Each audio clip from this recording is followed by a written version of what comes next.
and this. Destroy everything. How's it going, New York?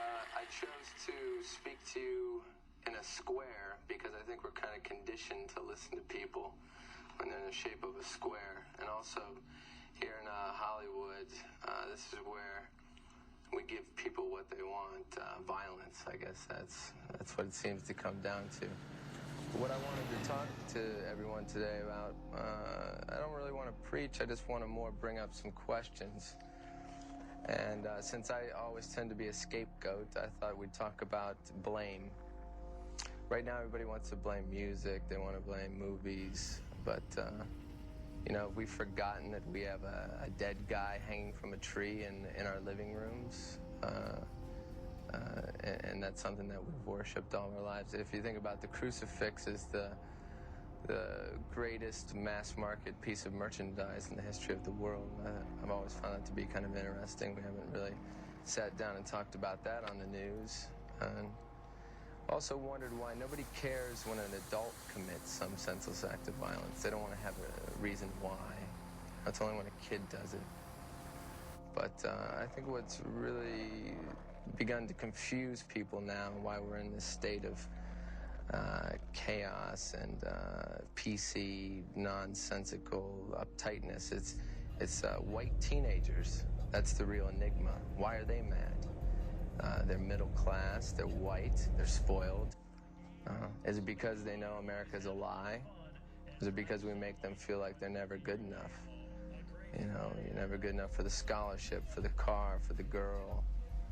Never good enough to be famous for 15 minutes.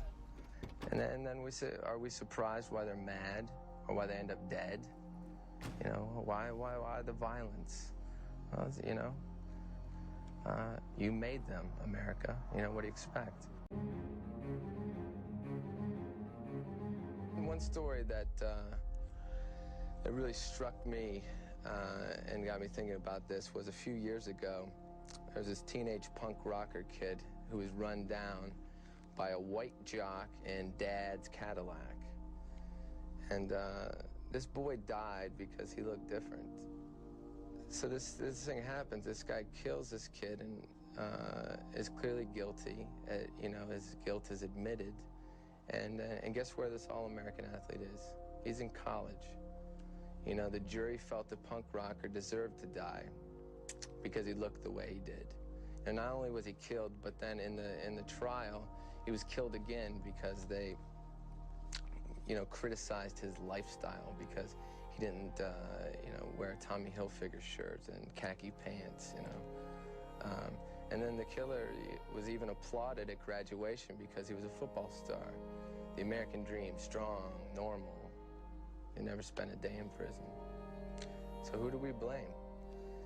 You know, everybody wants to say, you know, too much violence today, you know.